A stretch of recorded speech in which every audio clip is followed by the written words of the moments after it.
since this next talk is going to be something where you're going to want to sit back and relax and enjoy our keynote speaker, Dr. JoAnn Manson. Dr. Manson comes to us from Harvard Medical School, and she has published extensively in the field of women's health.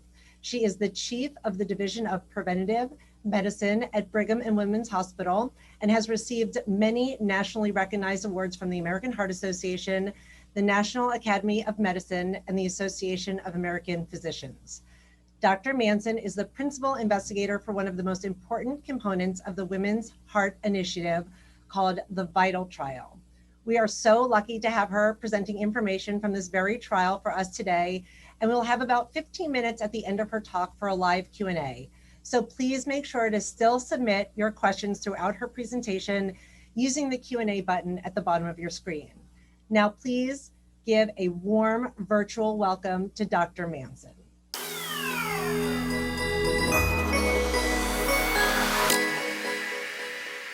Hello, it's really a privilege to have been invited to participate in this symposium and an honor to give this keynote talk. So I'll be speaking about how vital are vitamin D and omega-3s for heart health. And a brief overview of the talk is to review the rationale and the results of VITAL, a large-scale randomized trial of vitamin D and the marine omega-3 fatty acids in the primary prevention of cardiovascular disease. And I'll briefly discuss cancer as well, but I will focus on cardiovascular disease. I'd like to describe the recent updated meta-analyses of vitamin D, omega-3s, and these health outcomes. I'll also briefly talk about a vitamin D and COVID-19 trial that we've just launched, which you may find of interest. And I'll discuss which patients are more or less likely to benefit from supplementation for prevention, and particularly for prevention of cardiovascular disease. So I'd like to thank the National Institutes of Health for supporting the VITAL trial. VITAL is an investigator-initiated trial. The National Cancer Institute and National Heart, Lung, and Blood Institute are co-sponsors of the trial. We have additional NIH support from other institutes and agencies at NIH. I also would like to thank PharmaVite for donating the vitamin D and placebo pills, and Pronova Biopharma of Norway and BASF for donating the omega-3s, which are Omicor fish oil, known as Leveza in the United States. This is a prescription omega-3 medication. They donated the study pills, the matching placebos, and helped with the calendar packaging for the trial. I'd also like to thank Quest Diagnostics, which measured the serum 25-hydroxy-D, blood levels, the omega-3 index, and other biomarkers at no cost to the trial. For those who want additional information, detailed information about the VITAL study, we do have two parallel publications in New England Journal, one on vitamin D and one on the omega-3s. So this slide shows an overview of the VITAL trial, the design. We had more than 25,000 US men and women in the study nationwide. It's a primary prevention trial, usual risk. Most of the previous trials, at least of omega-3s, have been secondary prevention or high risk study populations. We had the goal of studying primary prevention, a more usual risk population.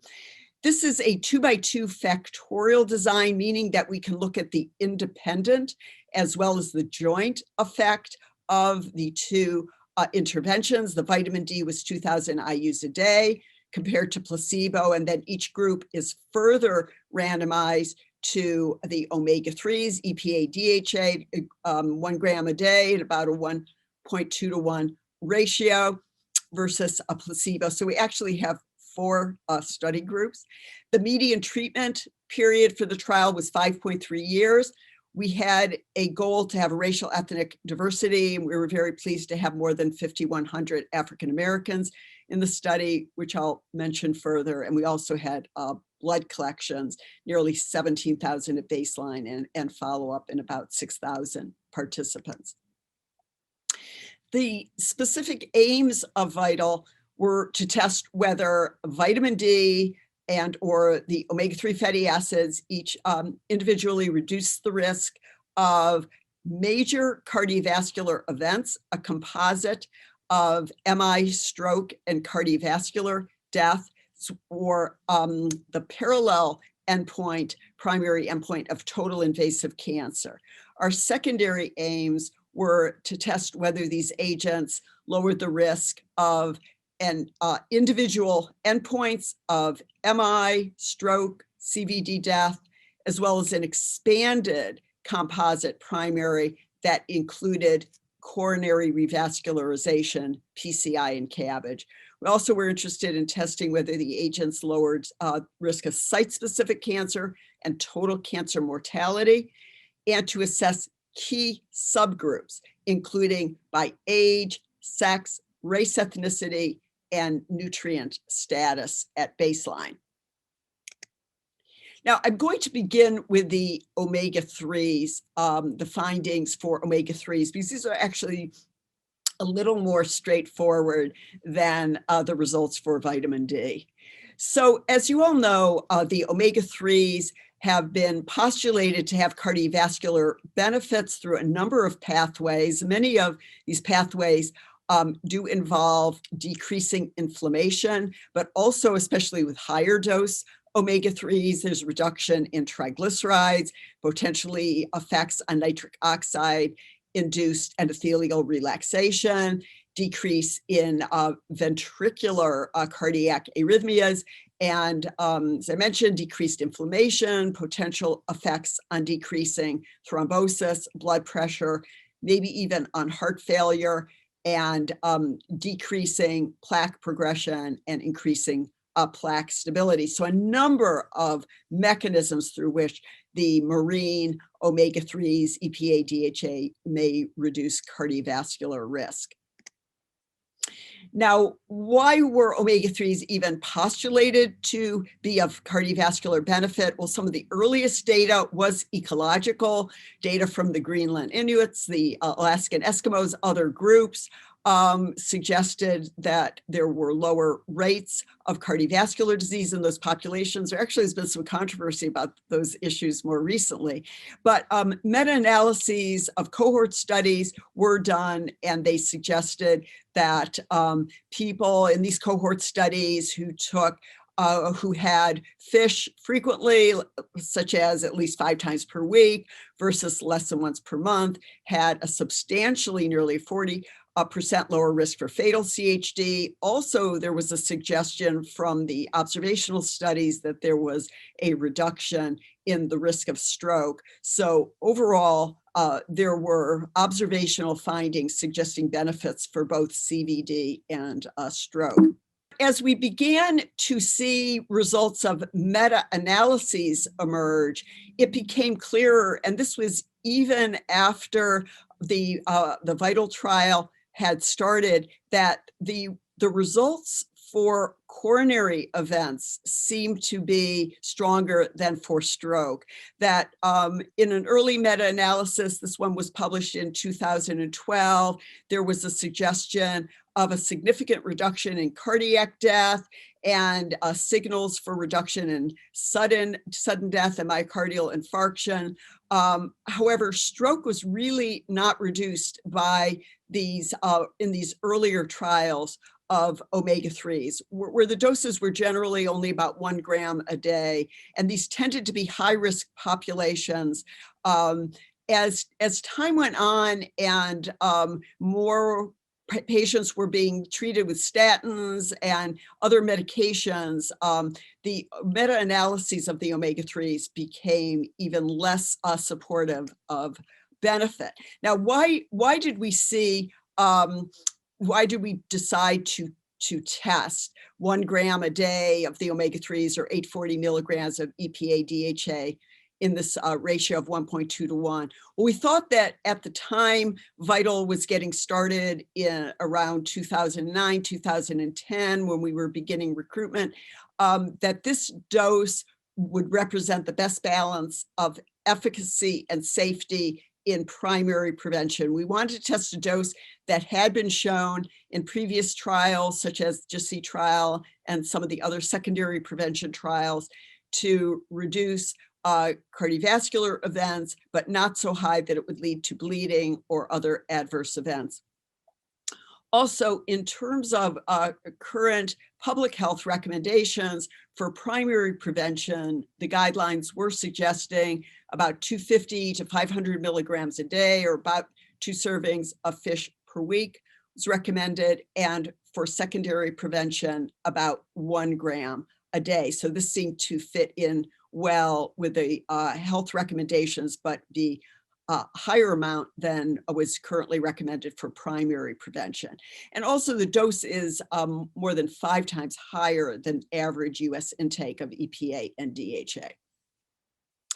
In the VITAL trial, this slide shows our baseline characteristics. We had a mean age of 67. We were very pleased that at least half, nearly 51% of the study population included women. And we had racial ethnic diversity with, as I mentioned, more than 5,100 African Americans, which was a little over 20% of the study population. We also had other racial ethnic groups represented. And the prevalence of other risk factors, the current smoking, hypertension, high cholesterol, diabetes, was fairly typical of what you would expect with a midlife to older primary prevention study population among volunteers for a randomized trial. Our follow-up rates and treatment compliance were very good in VITAL. Our mean follow-up rates over an average of 5.3 years. We had more than 93% follow-up for morbidity, more than 98% follow-up for mortality. Our study pill adherence over this fairly lengthy 5.3-year period was also quite good. A mean of greater than 83% taking their study pills.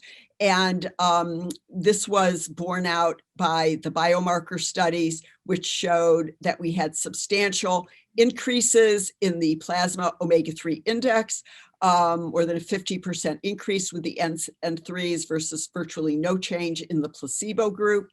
And for the serum 25-hydroxy-D, we had about a 40% increase in the level in the vitamin D, active vitamin D taker group. This is in the overall group, not limited to compliers, versus about 2% change with placebo. This slide now shows our main results for the omega-3s and cardiovascular disease. The top half of the slide shows the pre-specified primary and secondary endpoints, and the bottom half shows some additional pre-specified coronary endpoints, but they were not primary or secondary endpoints. Overall, what you can see is that we had a small but not statistically significant reduction in major CVD events, the MI, stroke, CVD mortality, and it was 0.92. The confidence interval included 1. However, for total MI, we had a 28% reduction, and the confidence interval, this was a significant reduction, 0.72, and our nominal p-value was 0.003, and it did stand up to Bonferroni correction. However, we had no reduction in stroke. And as a result, we had no reduction in the composite endpoints that included stroke, such as CVD mortality, which was both coronary and stroke mortality, was not significantly reduced. And our expanded composite that included major CVD events as well as coronary revascularization was again a small but not statistically significant reduction. Interestingly, when we looked at other coronary events, we did see a significant reduction in PCI, and we saw no reduction in CABG, which was more often being done as an elective procedure. We had more PCIs than CABGs in the trial. Fatal MI were small numbers, but it was significantly reduced. CHD death was in the direction of risk reduction. And for total CHD, which included MI, coronary revascularization, and CHD death, we did see with this 1 gram a day, a 17% reduction with confidence intervals that excluded 0.83. This slide may be a little difficult to see, but it shows for major CVD events, the active treatment group compared to the placebo group, which is the lighter graph. They started to diverge at about 2 years, 2.5 years, and there was this apparently small reduction in risk for major CVD events. But where we saw the real difference was for total MI, and the curves began to diverge after about 1 year, 1.5 years, and they continued to be separated over time. You know, as I mentioned, this hazard ratio is 0.72, and maybe even a little more divergence over time. So for major CVD events, we did not have a significant finding, but for total MI, as I mentioned, the nominal p-value 0.003 and Bonferroni adjusted p-value was 0.015. We had several subgroups that were of interest to look at, and they had been pre-specified, such as by nutrient status at baseline. For major CVD events, it was quite interesting to us that the group that was below the median intake of fish consumption, which was less than 1.5 servings of fish per week, they did have a 19% significant reduction in the primary endpoint of major CVD events. And the group that was already getting the median intake, at least 1.5 servings per week of fish, they had no reduction. This was a borderline significant interaction p-value. We did not see significant interactions by other factors. So it really seemed that nutrient status was a very major factor for the endpoint, our primary endpoint of major CVD events in determining who benefited and who didn't. So those with low fish consumption, fish being the most common dietary source of the marine omega-3s.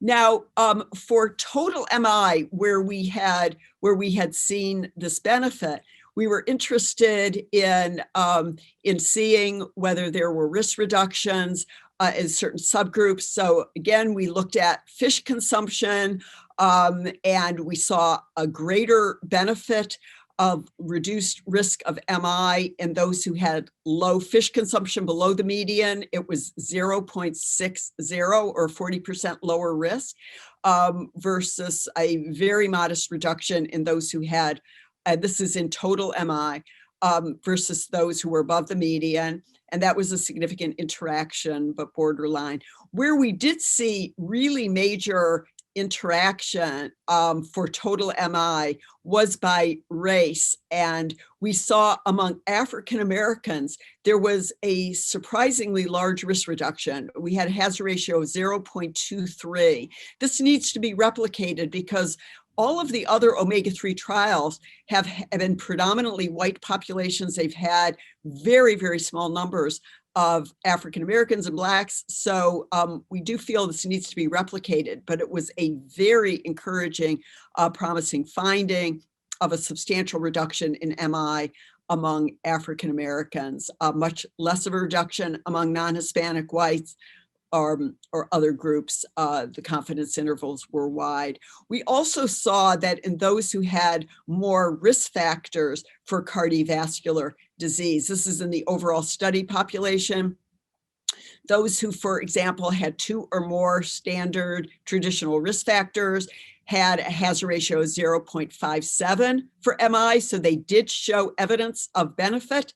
Those who had one standard risk factor had 0.75, that was hazard ratio, not quite significant. If they had no risk factors, there was no sign of risk reduction. We didn't see interactions by age, sex, statin use, aspirin use, or baseline triglyceride levels. So these were really the factors: nutrient status at baseline, race, ethnicity, with African Americans doing much better, and those who had two or more risk factors had the risk reduction for MI. Now, you're all familiar with the REDUCE-IT trial and icosapent ethyl trial. I just want to point out this was a much higher dose, and it was EPA only. It was 4 grams a day. And as you well know, there was a significant finding for the primary endpoint, which included CVD death, MI, stroke, coronary revascularization, unstable angina, very strong result. And it's believe that EPA may be more beneficial for coronary disease and even for total cardiovascular disease than DHA, and that may be one of the reasons, as well as a much higher dose of icosapent ethyl that was tested. But I'm going to come back to this in the meta-analysis. So effects on biomarkers, we saw a modest reduction in triglycerides with the 1 gram a day of Omicron or Leveza, whereas in REDUCE-IT, there was about a 20% reduction in triglycerides. The REDUCE-IT trial saw a reduction in LDL cholesterol, but we did not have a reduction in LDL with a combination of EPA plus DHA. And the high sensitivity CRP was decreased in REDUCE-IT, but we saw a reduction only among those who had the low fish consumption, and that was the group that benefited in terms of MI and major CVD events. Now, we've done a meta-analysis to look at the results of VITAL in the context of other trials of omega-3s, and we have done these analyses with and without, including REDUCE-IT. And more recently, as you know, the STRENGTH trial, which was testing a different formulation of EPA plus DHA, had no clear signal for CVD benefit, even though it was 4 grams a day. So clearly formulation is going to be a major issue. But in this meta-analysis that we published in the Journal of the AHA, we saw that if you take all of the trials that lasted at least a year and that were done prior to the STRENGTH trial, including VITAL and REDUCE-IT, the relative risk for MI, this is for myocardial infarction, was 0.92. It was a significant risk reduction. Most of these trials were just one gram a day or relatively modest doses. And if you include REDUCE-IT, the 4 grams a day of EPA, the relative risk was 0.88. So either way, there was a significant reduction in myocardial infarction with the omega-3s. And this meta-analysis included 13 trials, more than 127,000 participants. Now, interestingly, when you look at stroke, this was the problem in terms of our major composite endpoint, a CVD composite not being reduced, is we did not see a reduction in stroke. And also the randomized trials of omega-3s, except for REDUCE-IT, have not shown a reduction in stroke. In fact, in the meta-analysis, the relative risk for stroke was 1.05. REDUCE-IT did see about a 25 to 30% reduction in stroke. So that's definitely an outlier. And I think this needs more research to understand how we can reduce the risk of stroke with omega-3s. Maybe it's just going to require EPA only and require much higher doses, but this is a difference. The stroke results are quite different in the meta-analysis, looking at the earlier trials versus the REDUCE-IT trial results. Now, we also did a dose response gradient study looking at all these different trials. And for every one gram increase or 1,000 milligram increase, we saw about a 9% reduction in risk of total CVD. We included Reduce-It in this analysis because we did not see significant heterogeneity across trials, but a lot of this, of course, at the high dose level is driven by Reduce-It. However, there's already a suggestion, even at lower doses, of a dose response gradient going on. Oh, I'm going to shift gears now and move to vitamin D. As you know, we have both endogenous, exogenous sources of vitamin D. We synthesize vitamin D in the skin with UVB exposure. We also can get vitamin D from foods such as fortified dairy products, and it's within fatty fish, and also we can get it from supplements, vitamin D supplements. What are mechanisms through which vitamin D may lower cancer and cardiovascular risk? We know that from animal studies and small clinical studies and cell culture studies, there's quite a bit of evidence for vitamin D having effects on, or at least theoretical effects on cancer prevention, inhibiting cell proliferation, inducing apoptosis, cell differentiation, inhibiting angiogenesis and metastasis. There are effects on immune modulation and inhibiting inflammation. This is something we're trying to leverage in testing vitamin D against COVID currently. Also, there have been postulated effects on blood pressure, glucose tolerance, and inhibiting vascular smooth muscle proliferation, but this has really been controversial in terms of CVD prevention. Now, I know that many of you have seen repeated studies suggesting that low vitamin D blood levels, low 25-hydroxy-D, with the 25-hydroxy-D being probably the best marker of the vitamin D status, that this is often linked to an increased risk of cardiovascular disease, cancer, and type 2 diabetes. But I just want to caution that correlation does not prove causation, and there are many other reasons that a low blood level of vitamin D might be correlated with an increased risk of these conditions, such as poor general nutrition, low dietary intake of vitamin D. Poor nutrition itself is linked to chronic diseases. Obesity is associated with low 25D level, but we know that, that the vitamin D gets sequestered in the fat tissue. However, obesity is known to be a risk factor for these chronic diseases. We also know that low physical activity levels associated with less time outdoors, being physically active outdoors, less sun exposure, but physical activity itself is very protective against these chronic diseases. In addition, chronic diseases serve as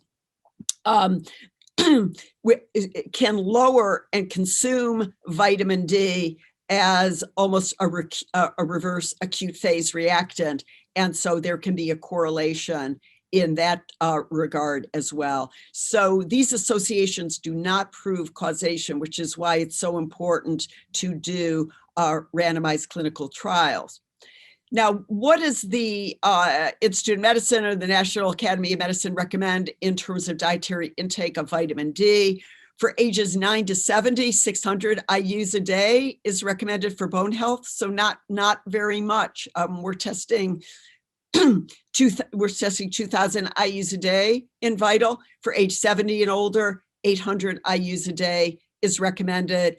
And the RDA is defined as covering the needs of at least 97.5% of the population in the absence of sun exposure. So for bone health, we need actually very little vitamin D, and the tolerable upper intake level was set at 4,000, and that's the level above which there's some risk of adverse events. Of course, there's some controversy about that and some evidence that getting higher than 4,000, even to 10,000, probably isn't really associated with toxicity. So really anywhere in between the RDA and the tolerable upper intake level would be reasonable for intake of vitamin D. However, there's much more research at the lower end of this range in terms of safety outcomes. The recommended 25-hydroxy-D level by the IOM was at least 20 nanograms per mil or 50 nanomoles per liter. There's a 2.5 to 1 ratio between nanomoles and nanograms here. And what was set as a tolerable upper intake blood level was 50 nanograms or 125 nanomoles of 25-hydroxy-D. But again, there's a lot of controversy and the view that these levels may have been set too low. So we wanted to test a higher dose that would lead to higher blood levels of vitamin D. Now, in the VITAL trial, where our achieved blood level was much closer to 40 nanograms and above 100 nanomoles per liter, what we saw, I'm going to start with cancer. We saw for total invasive cancer, not a significant reduction, but for cancer death, we started to see a signal that there might be a reduction there. It was really neutral for all-cause mortality. We had pre-specified that we wanted to take into account latency period, excluding the first 1 and 2 years. And we did see for cancer death, excluding either 1 or 2 years, I'm showing here the results for 2 years of exclusion, we did see a significant reduction in cancer death. And I'm going to show you how the Kaplan-Meier curves looked. For total cancer incidence, it really wasn't until about 4 years that we started to see a separation of the curves with a little lower risk in the active treatment group. And this would be expected with an outcome like cancer where there is a long latency period. For total cancer mortality, again, it was nearly 3.5, 4 years before the curves began to separate, but then we saw the separation of the curves. Excluding the first 2 years, as I mentioned, the hazard ratio is 0.75, and that was a nominal p-value of 0.024. Now, looking at subgroups that might be of interest for cancer, we saw that there was a signal for a greater risk reduction in total invasive cancer among African Americans, but it didn't quite reach statistical significance. It was 0.77 borderline interaction by race ethnicity. However, when we looked at body mass index, we did see that even for total incident cancer, total invasive cancer, there was a signal here that those who were at a healthy weight, a BMI less than 25, did have a risk reduction. Higher BMI groups did not have a risk reduction with vitamin D. And this was strongly statistically significant interaction, a 0.002. So we want to explore this further, and an interaction by BMI has been suggested for other endpoints as well, including diabetes, which I'll talk about in a few minutes. But we did not see a modifying effect of age or sex in these findings. We also saw a modifying effect of body mass index for cancer mortality. And for BMI healthy weight, less than 25 BMI, we saw it had a hazard ratio of cancer mortality that was 0.58, and that was quite significant, but no reduction for other BMI groups. And the p-value for interaction by BMI was 0.02. We did a meta-analysis that included the 5 trials large enough to look at cancer mortality as well as total cancer incidence. There's very little going on with total cancer incidence, but for cancer mortality, there is evidence from almost all of the trials, except for a New Zealand trial that used bolus dosing of vitamin D, that there is some reduction in a risk of cancer mortality. And it was a significant in the meta-analysis, 0.87 with a p of 0.005.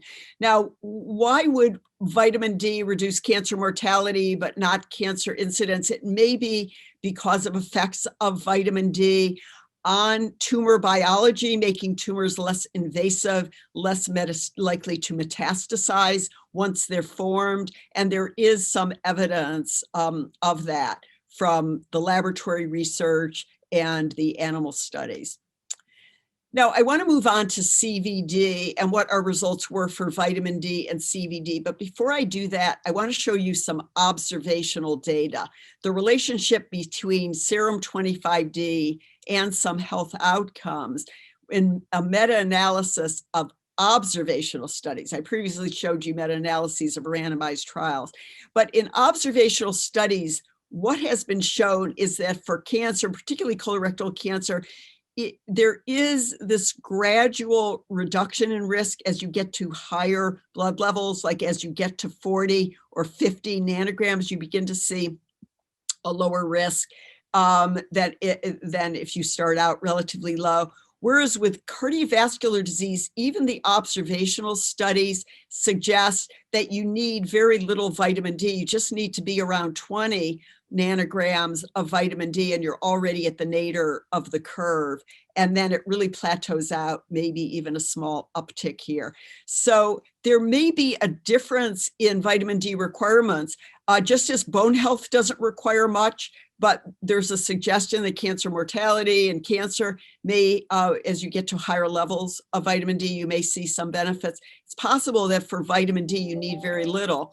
And this is actually borne out by seeing no risk reduction with vitamin D supplementation for our cardiovascular endpoints. So for major CVD events, 0.97, confidence interval nowhere near, suggestive of benefit, also total MI, stroke, CVD mortality, and our expanded endpoint. And for CVD, we did not see a modifying effect of age, sex, body mass index, or baseline 25D. Because almost all of our participants, a very large percentage, were already close to 20 nanograms, where they had higher, blood levels. They were not profoundly vitamin D deficient. We did not see any benefit of supplementation for cardiovascular endpoints. So this doesn't mean that vitamin D isn't important for cardiovascular health. It just suggests that the amount of vitamin D needed, as for bone health, may be relatively modest for coronary cardiovascular health. But more research will be very helpful. There is some evidence that body mass index modifies results for type 2 diabetes. I want to show you the D2D trial that was published in New England Journal almost 2 years ago.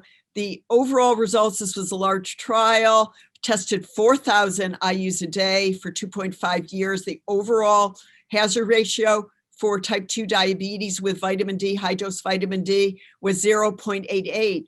But you may be thinking, well, the reason we're seeing BMI as effect modifiers, you just need higher doses of vitamin D in people who have higher BMI. But in the D2D trial, they tested 4,000 IUs a day, and the benefit was only in those who were not in an obese category of BMI. So if the BMI was below 30, the hazard ratio was 0.71.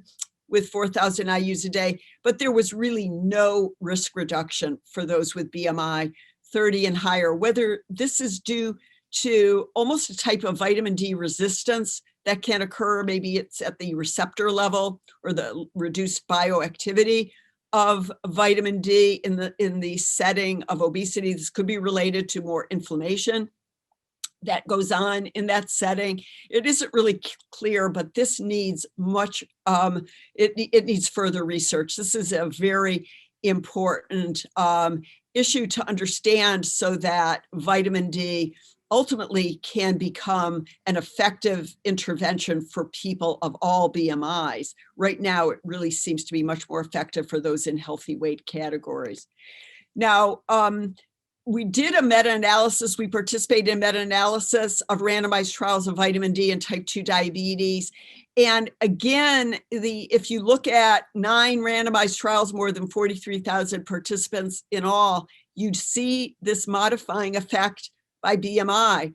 If the BMI is less than 30, 0.68 for diabetes risk, type 2 diabetes risk, nothing going on with higher BMIs, interaction there's interaction by BMI. Another meta-analysis, this was published in Journal of Clinical Endo and Metabolism. Another one was published in Diabetes Care, showed the same thing, all of the benefit for vitamin D in terms of type 2 diabetes was in those who had a BMI that was in the non-obese range, and there was a signal for interaction. Just getting back to meta-analyses, but this time for cardiovascular disease, we collaborated on a meta-analysis that included 21 trials, more than 83,000 participants.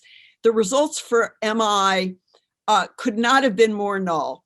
The hazard ratio is 1.00, confidence interval, really, there's no suggestion of benefit. Nearly every single randomized trial of vitamin D showed no benefit for cardiovascular disease.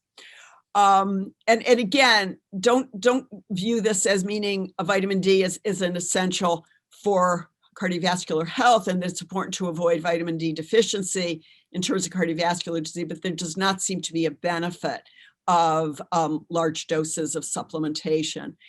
What about side effects and adverse events that have been identified? Well, we were very pleased to see that in VITAL, there were no significant side effects with either agent. These are relatively moderate doses, 1 gram a day, omega-3s, 2,000 IUs of vitamin D. We did not see significant side effects.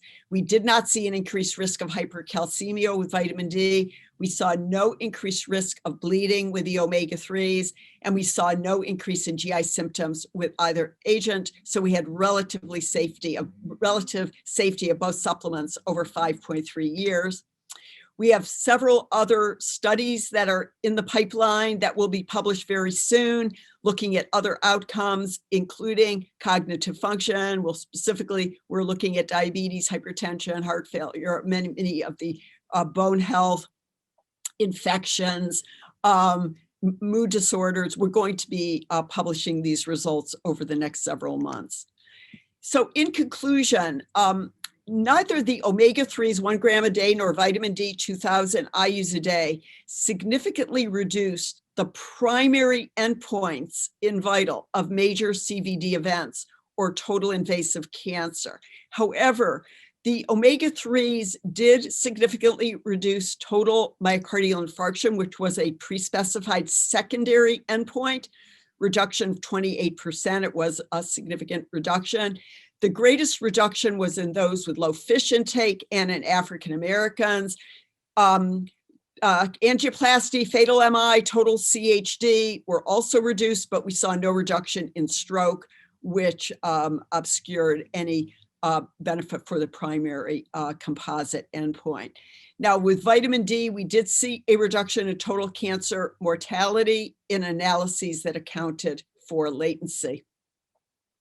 And in the REDUCE-IT trial, as you know, icosapent ethyl, 4 grams a day, it was a very strongly significant finding, suggesting that dose and formulation are very important. Our updated meta-analysis showed a decrease in CHD and in CVD with omega-3s with a dose response gradient, with EPA decreasing risk more than EHA. What about the clinical and public health implications? Well, I'm going to talk about primarily primary prevention. I think icosapent ethyl is now being recommended by many professional societies for secondary prevention and high-risk populations. But in primary prevention, usual risk populations, what can we say? Well, we can encourage fish consumption, at least 2 servings per week. And even if there isn't a clear benefit from the omega-3s in the fish will replace less healthful foods such as red meat, processed foods. And so that has been associated with lower cardiovascular risk in many types of studies. If people have low fish consumption, they don't like fish, they're allergic, or they are vegetarian, vegan. In the latter circumstance, there are algae-based supplements. If someone doesn't like fish, they may actually benefit from having a fish oil supplement or omega-3 supplement, especially if they have risk factors for cardiovascular disease. And I think with, if we can corroborate the findings in African Americans and Blacks, that may be another group where there will be a real benefit. People who are allergic to fish, however, would not be able to take the fish oil supplements. So it would have to be an algae-based or some other source. For vitamin D, we didn't really see findings that would lead to a clear change from the IOM, National Academy of Medicine, 2011 guidelines for vitamin D. We saw no clear indications to use vitamin D for cardiovascular prevention, aside from everyone trying to avoid vitamin D deficiency. We need more research on cancer, but there are some promising findings for cancer mortality. We would recommend individualized clinical decision-making for whom to screen for vitamin D deficiency, obviously based on risk factors and bone health. People with bone health problems, malabsorption conditions, or other high-risk conditions we're screening, and supplementation would be a benefit. But we do discourage megadosing, because very, very high doses, such as more than 10,000 IUs a day for extended periods, may be associated with risks from vitamin D. Stay tuned for our extended follow-up findings and ancillary study results in the next 3 to 6 months. And we're also hoping to be able to do additional research, and for other groups to do additional research on high-dose EPA, especially in African Americans. I want to mention briefly and acknowledge my, my colleagues on a trial of vitamin D for COVID.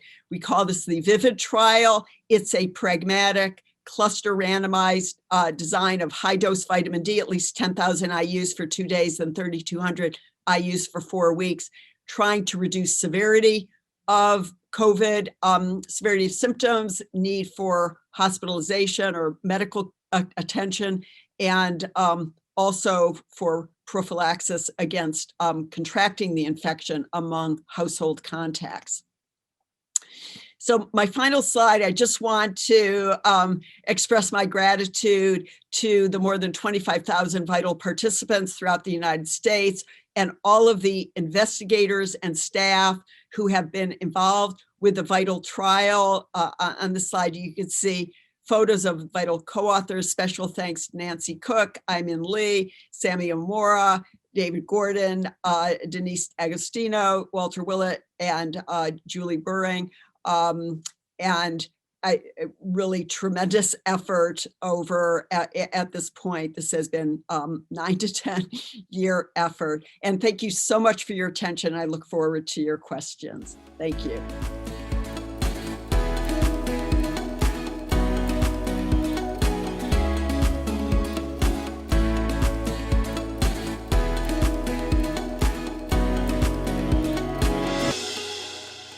Well, thanks so much to our speakers for that powerful and provocative data.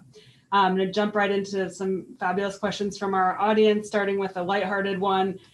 If we, Dr. Manson, if we do put patients on fish oil, suggesting that the data support it, and we put all of our patients on it, are there enough fish on the planet to permit this? Well, I think that's actually a very important question. And I think this has to be sustainable. There are ways to make this, having fish oil be more sustainable for a large segment of the population. However, I do think more research is needed on the algae-based omega-3s. And there's some research that is going on right now. There's a trial called Do Health that is testing algae-based N3s. And also we need more research on alpha-linolenic acid, which is not a marine omega-3, but is a plant-based omega-3. So I think there are at least 3 different directions that we should be going in terms of providing more data on the relationship between omega-3s and health, as well as making omega-3s, providing omega-3s to the population in a more sustainable way. I think that we do need to think about really sustainable farming and, fish farming, as well as avoiding catching of fish and protecting fish in their natural environments. We also need more research on the algae-based fish oil and the alpha-linoleic acid N3s. Great, thank you. And so your presentation suggests that there may not be as widespread benefit as we initially thought, but there are some patients who are very likely to benefit from omega-3 supplementation, particularly if they've had a heart attack before, have low fish intake. For the patients in whom you do recommend supplementation, how many milligrams do you suggest? So in secondary prevention, I think the Reduce It trial is very compelling. So I think it's going in that direction in terms of using icosapent ethyl for the patients who already have a history of a cardiovascular event or have high triglycerides, diabetes, multiple risk factors for cardiovascular disease, and meet the criteria for participation in the Reduce It trial. 25% reduction in their primary endpoint, and it had a very reasonable benefit risk balance. I would like to see actually a replication trial of icosapent ethyl and more research in high risk primary prevention with icosapent ethyl with Vasipa. But I think that's the direction it's going in terms of secondary prevention and really high risk patients. For primary prevention, which was the goal of the VITAL trial, I think that we don't really have evidence for doses higher than 1 gram a day at this point. We need more research on the higher doses. But I think the VITAL trial, which is the largest trial in primary prevention, there's very, very little research in primary prevention, the omega-3s, that the groups that benefited were those with low nutrient status, those who had low fish consumption, and then we need more work on studying at the African-American Black populations to see if that finding can be replicated. So I would say 1 gram a day, and I would say either EPA only or a combination of EPA plus DHA with a slightly higher amount of EPA, such as in the Leveza, it's 1.2 to 1 ratio. Of course, the question always comes up, can you get this over the counter? And if you are going to use over-the-counter fish oil supplements, I would strongly recommend that you look for the various labels indicating quality control, auditing, such as a USP label, such as consumerlab.com or NSF. It needs to say something indicating that there is quality control assurance. Thank you.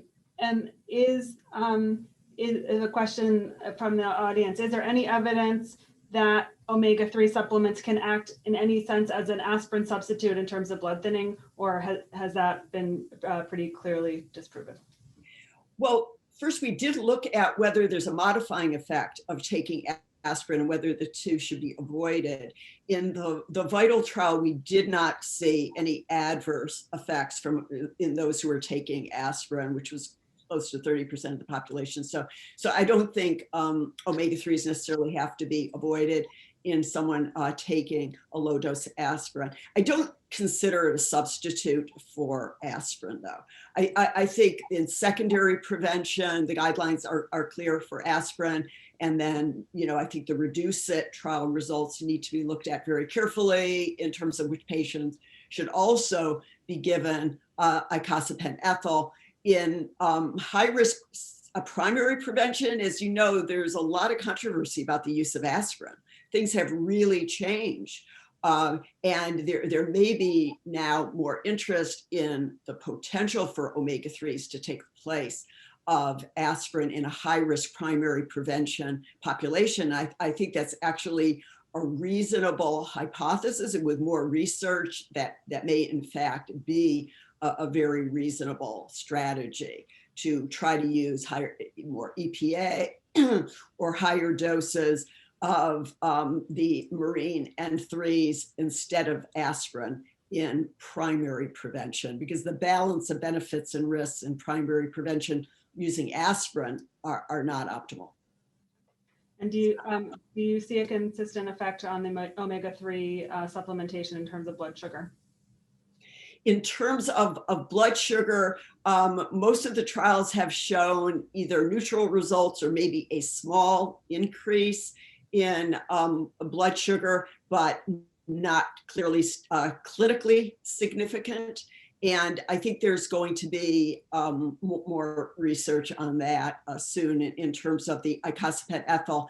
In terms of Vital, we're going to be publishing, we're still in the process of completing all of the adjudication of the diabetes cases in the study, and we will be reporting hopefully within 3 to 6 months on both the vitamin D and the omega-3 results for diabetes, type 2 diabetes in Vital. Okay, great. And then any measurable effects on other hormones? Of the omega-3s? Yeah. Which types of hormones? Do you mean like thyroid, or estrogen? I think the question is referring to estrogen, progesterone. Yeah, we didn't see clear sex differences, and we haven't seen that hormone therapy uses an effect modifier, though you know that in current years, there's much lower prevalence of use of estrogen therapy than in the past. So Vital as a contemporary trial really did not have a large number of women on estrogen therapy. So I don't think we have a definitive answer about interaction there. Okay, thank you.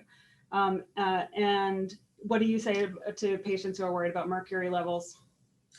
There's zero mercury in the prescription drug products. So Leveza and the Omicor that we tested was very thoroughly vetted for any heavy metals and mercury, and did very well. It was very, very high quality assurance. But these are very reasonable questions to be asking about over-the-counter supplements and the quality control that is in place. And it varies quite a bit with over-the-counter supplements. But do look for the USP seal. Do look for other evidence of quality control audit going on for over-the-counter supplements. And then on vitamin D, why do you think that body mass index is such a powerful predictor of the vitamin D effect? So really terrific question, and we're totally intrigued by the effect modification by body mass index. It actually had not really been seen or highlighted prior to Vital, but we're seeing it in Vital for a number of endpoints. And then when the D2D trial for diabetes showed such a strong effect modification, really began to look much more seriously at this. So right now we're doing some studies looking at whether there's failure to suppress parathyroid hormone, whether there's a difference in the PTH response to vitamin D supplementation. We are seeing a signal for that, which would suggest that there's less bioactivity of the vitamin D supplement. We're looking at free vitamin D, free 25-hydroxy vitamin D, a relatively new assay that measures the free marker. And we're seeing if there's any difference according to body mass index.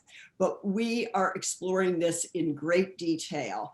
And we're also planning an additional trial to do more of a dose ranging study to understand how much of this is dose related. Doesn't seem to be dose related, with no effect of 4,000 IUs a day in D2D trial in those with BMI above 30.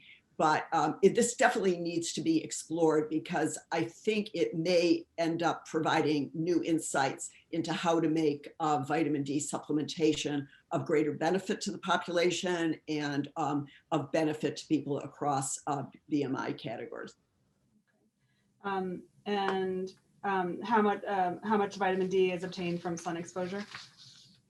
From sun, well, it varies a lot by the amount of sun exposure you have, and of course sunblock, you wearing sunscreen tremendously decreases. the amount of UVB, the UVB effect on synthesizing vitamin D in the skin. So if you have totally unprotected skin and you go out for 15 to 20 minutes with, let's say, your legs and your arms, totally don't really do wear sunscreen on your face and the other parts of the body that may be particularly susceptible to the aging effects of the sun.